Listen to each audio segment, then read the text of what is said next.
Barricade ভেঙে জাতীয় নাগরিক পার্টি নেতাকর্মী, দর্শক আপনাদেরকে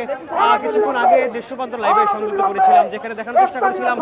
নির্বাচন ভবনের সামনে কিন্তু অবস্থান করছিলেন এনসিপির নেতাকর্মীরা এবং তারা বলছিলেন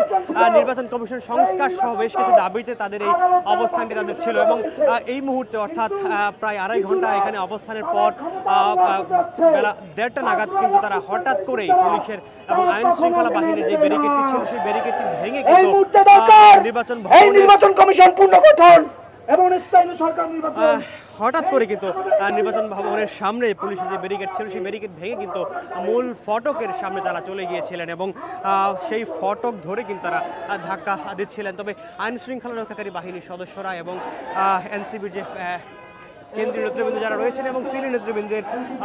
পরে তারা এসে বাধা প্রদান করেছিলেন এবং তাদের সেই বাধায় পরবর্তীতে কিন্তু মূল ফটকটি তারা ছেড়ে দিয়ে সামনেই বসে পড়েছেন। এই মুহূর্তে কিন্তু মূল ফটকের সামনে বসে স্লোগান দিচ্ছিলেন এবং তারা বিভিন্ন নেতৃবৃন্দরা কিন্তু বলছিলেন এই মূল ফটকের সামনে কিন্তু মাধ্যমে ইতি পুনর্গঠিত করে আমরা স্থানীয় সরকারের নির্বাচন আশা করছি। গ্রাম পর্যায়ে, ইউনিয়ন পর্যায়ে, উপজেলা পর্যায়ে নাগরিকের বর্তমান যে সুবিধা এবং নাগরিক সুবিধা রয়েছে সেগুলো ব্যাহত হচ্ছে।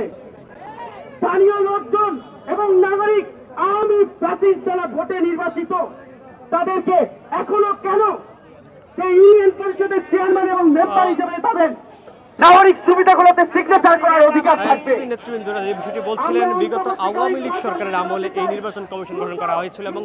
যে সকল কর্মকর্তারা রয়েছেন তারা বিগত সময়গুলোতে এই নির্বাচন অর্থাৎ আওয়ামী লীগ সরকারের আমলে সেই নির্বাচনগুলো এই কর্মকর্তারাই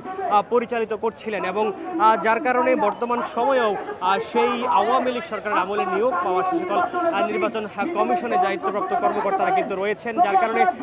এনসিপির নেতৃবৃন্দরা কিন্তু বলছিলেন তারা এই নির্বাচন কমিশনের সংস্কার চান এবং এই নির্বাচন কমিশনের যে কর্মকর্তারা রয়েছেন তারা বিগত আওয়ামী লীগ সরকারের আমলে কিন্তু দায়িত্ব পালন করেছিলেন এবং যার কারণে তারা সামনের যে নির্বাচন হবে সেই নির্বাচন সুষ্ঠু হওয়ার ক্ষেত্রে অনেকটাই দ্বিধান্বিত বলে কিন্তু এনসিপির নেতৃবৃন্দরা কথা বলছেন। দর্শক এই মুহূর্তে কিন্তু এই যে সমাবেশটি হচ্ছে এনসিপির সেই সমাবেশে কিন্তু উপস্থিত হয়েছেন জাতীয় নাগরিক পার্টির যে যুগ্ম সদস্য সচিব নাসিরউদ্দিন পাটোয়ারি, এছাড়াও রয়েছেন তুষার সারওয়ার, এছাড়াও রয়েছেন জারিন, এছাড়াও কিন্তু উপস্থিত রয়েছেন আরও বেশ কয়েকজন নেতৃবৃন্দরা এবং তারা কিন্তু এখানে উপস্থিত হয়েছেন কিছুক্ষণ আগেই। তবে সকাল 11টার পর থেকেই এই নির্বাচন ভবনের সামনে গতকাল রাতে ঘোষিত এই অবস্থানের ঢাকা মহানগর এনসিপির কিন্তু ডাকে এই অবস্থান কর্মসূচি তারা ঘোষণা করেছিলেন গতকাল রাতেই এবং গতকাল রাত 8টার পর কিন্তু অস্থায়ী যে কার্যালয় রয়েছে এনসিপির বাংলা মোটরের সেখান থেকে কিন্তু এই ঘোষণাটি দেওয়া হয়েছিল এবং সেখানে কিন্তু ছিলেন জাতীয় নাগরিক পার্টির আহ্বায়ক, সদস্য সচিব সহ কেন্দ্রীয় নেতৃবৃন্দরা এবং তারা যেমনটি জানিয়েছেন ইশরাক হোসেনের সমর্থকরা যারা এই মুহূর্তে নগর ভবনের সামনে ফটক তালাবদ্ধ করে অবস্থান করছিলেন এবং সকল প্রশাসনিক কার্যক্রম ব্যাহত করছিলেন সেই বিষয়ে কিন্তু তারা কথা বলছেন। তারা বলছিলেন যে মেয়র হয়েছেন আওয়ামী লীগের তাপস ফজলেনুর তাপস, সেই ফজলেনুর তাপসের মেয়াদ কিন্তু শেষ হয়েছে গত 15ই মে। সেই হিসাবে ইশরাক হোসেনের এই যে বসার অর্থাৎ মেয়র পদে বসানোর যে দাবিটি করছিলেন সেটি অবৈধ বলে কিন্তু ঘোষণা করছিলেন। মেয়াদ উত্তীর্ণ হয়ে গেছে, কেন এই সময়ে এসে এনসিপি বিএনপির ইশরাক হোসেন আবারও মেয়র পদে বসতে চান সে তারা বুঝতে পারছেন না। তবে তারা বলছিলেন